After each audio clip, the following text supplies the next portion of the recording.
A lot of times new agents just don't know where to start when they're prospecting for this new career of theirs of being a real estate sales agent. So what is the difference between prospecting and networking? Because those two things are different. And how do you go about doing it? Let me break it down over just the next couple of minutes.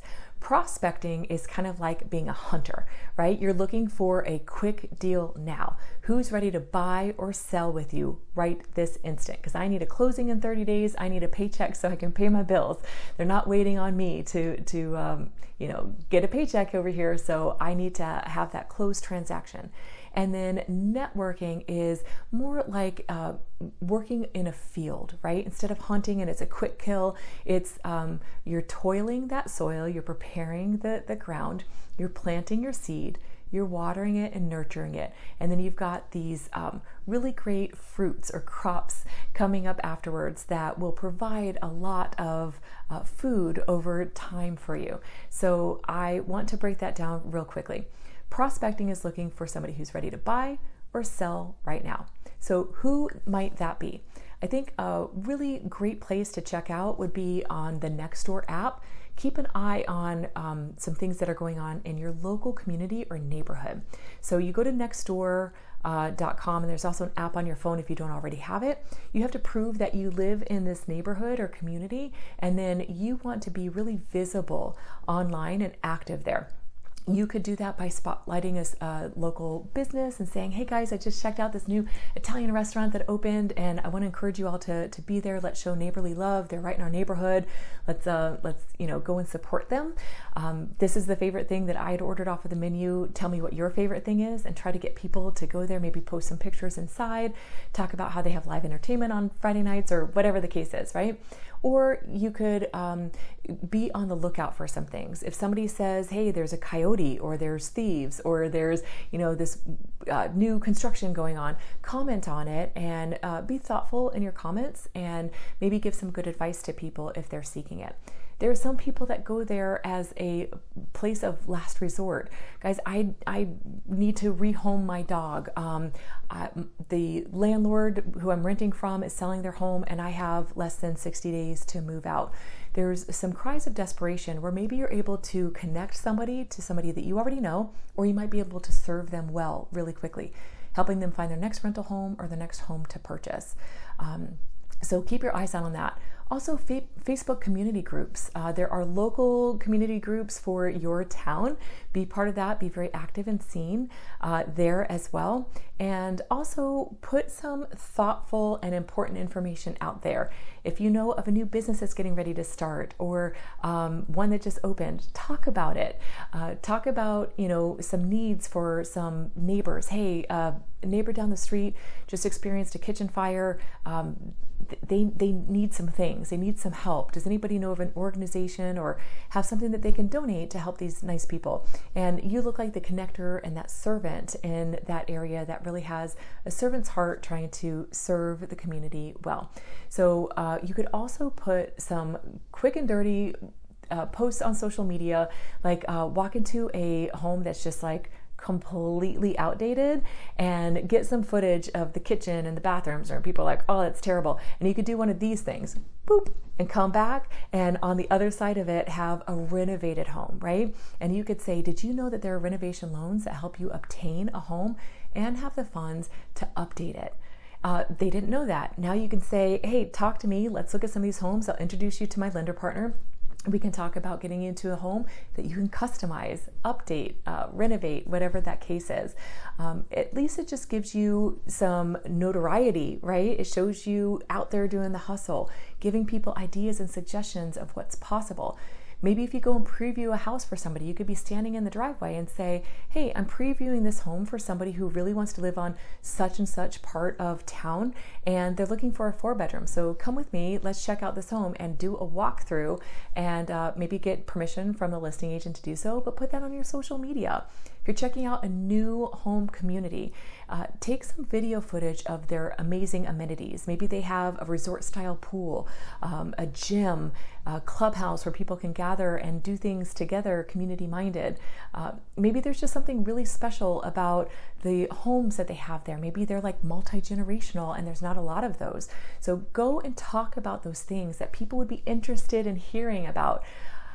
One of my pet peeves is where there's just these like lifestyle pictures of realtors and they're standing in front of, this really expensive home with their blazer kicked over their shoulder and it's just showing them like this.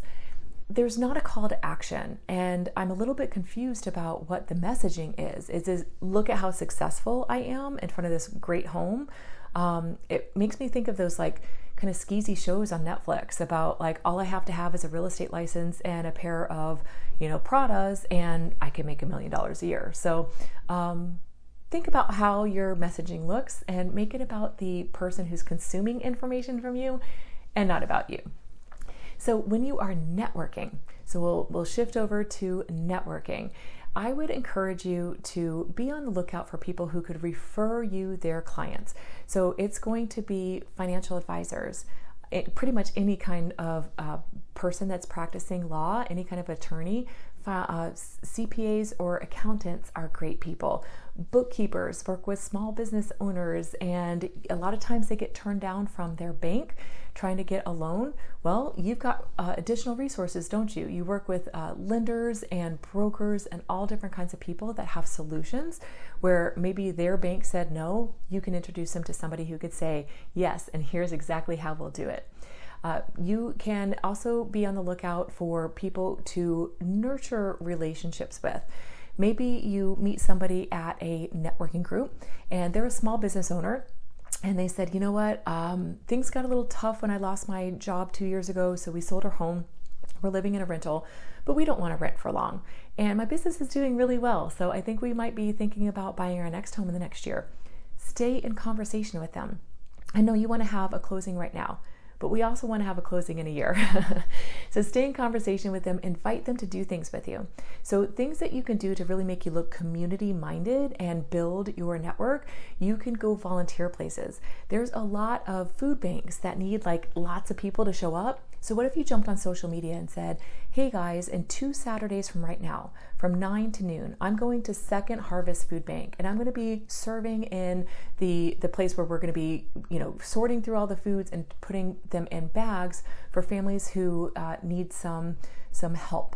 And I'd love it if you came along with me. I'm looking for 9 friends to join me so I can commit to a block of 10 of us coming together and serving together elbow to elbow. And I'd love to do it with you. Would you send me a DM or something along those lines, right? So now people see that you are a caring individual about your community. You also love to volunteer your time, and you're inviting other people along on that journey. Maybe you need to go to some networking events and meet some new people. So when you go to networking events, try to avoid the machine gun approach, right? Just throwing out your business card to anybody who will take it from you. It's not going to go very far. It's not going to be very effective. And you'll want to lead with your unique value proposition, something that is unique to you, where you're not just saying, I'm a real estate agent or I'm a realtor. So who do you serve and how do you serve them?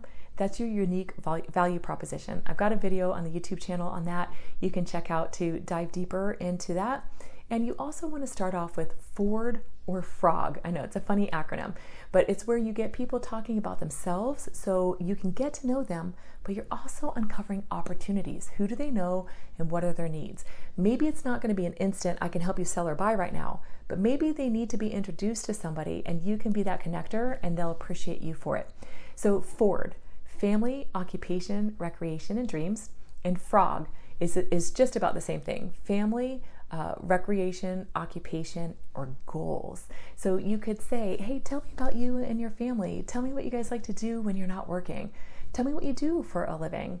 Tell me about your goals with your kids, with your travel, with your business, whatever. And you're just getting people to talk. It's really weird when you don't know what to ask somebody. So a lot of times you're at a coffee meeting, 8:30 in the morning at a chamber, and you're like, hi, my name is, I'm a realtor. What do you do? And that's just so surface level, right? We want to get a little bit deeper because we're human beings, not human doings. So connect on a little bit of a deeper level. People will appreciate being able to talk about themselves, and you don't have to go into sales mode. You're uncovering what's important to them and what's for them, what's needed for them. So if somebody said, "Oh man, I just relocated here. We're expanding my business. We're starting a third location here. We're from, I don't know, Baltimore, and we're going to make this state our home, and this is where we want to retire." Well, gosh, find out more about them immediately. Did they already buy? Are they looking to buy? If they're expanding their business, how can you help serve their employees? Do you need to help them find great employees, and then you can help their employees find homes? What kind of introductions do they need to help expand their business? Do they need a branding agent, social media? Do they need an accountant, a great business attorney? Like, who can you help introduce them to? A lot of times people are going to network to build their sphere, but they're also going to look for those people that can help them in their own lives and in their own business. And think about it this way. Everybody wants to sell because we're in sales, but nobody wants to buy. So they're not there to listen to your sales pitch, but they are there to get to know people that they might want to do business with or refer their clients, their friends, and their family to. And that's where you want to position yourself. So here's some ideas for networking. You could go to a Rotary Club, BNI, Business Networking International. You can check out all different kinds of chambers. In my community, we have local chambers to the counties, to the cities. There's a Latino chamber. There's an African American chamber. There's a British chamber. There's a Christian chamber. There are all different kinds of chambers where you can find the people that you are desiring to connect with. And then when you go and find the right chamber for you, I encourage you to volunteer. Be on a committee, be a welcoming person, an ambassador, lead up something, so that way you can be elbow to elbow with other professionals that are also giving of themselves.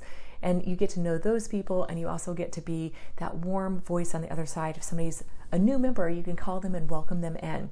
Tell them about a couple of the upcoming events and the ones that you're going to be at. You can even say, "Hey, I'll look for you," or ask for me when you arrive, and I'd like to introduce you to some people that would be pivotal for your business. Now, again, you're that connector, right? You're serving other people well. Do you see how all of this is going to just kind of all come together and have you look different than anybody else? I think if you serve others and help them get what they need, they're going to go out of their way to help you get what you need. So if you help a new business owner get to the people that they need to be introduced to help their business flourish, then you have the right to say, "Hey, can I ask a favor of you? The next time you hear of somebody wanting to buy or sell in the next 12 months or relocating to this area, would you think of me when they need an introduction?"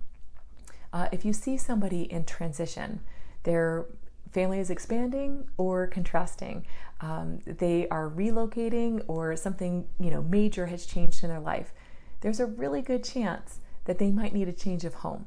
Would you think of me so that I can help them get into their next right-sized home? You have that right to ask for that because you've served them first. But most people show up and just scam and spam and slime all over people. And it's a turnoff. Again, we all want to sell, but nobody wants to buy. So you can show up different.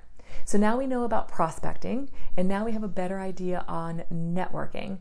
You need to go to as many events as you can. A great place to check out is eventbrite.com. You could go to Chambers calendars, and you could also go to Meetup to try to find your people. I think you don't necessarily only need to go to business things. If you're really into stand-up paddleboarding, find a stand-up paddleboarding group and go and meet some new people. If you love movies, find some people who love movies and they're getting together to go and see movies together. When I first moved to this town, I found, I can't even remember what the group was, but they traveled around to different small and local restaurants and supported them. And they would have a big group of people show up. So they'd call the restaurant and say, hey, on Wednesday, we'd like to show up. We'll throw out some appetizers. We'll all buy some drinks. We'd like to support you, introduce these business professionals to your restaurant. Will you give us a room, a space? Will you spoil us a little bit? And they did. Yeah, we'll extend happy hour for you. We'll throw out a couple of free apps, something along those lines. And a lot of times you can see that there are places that have like a party for a purpose.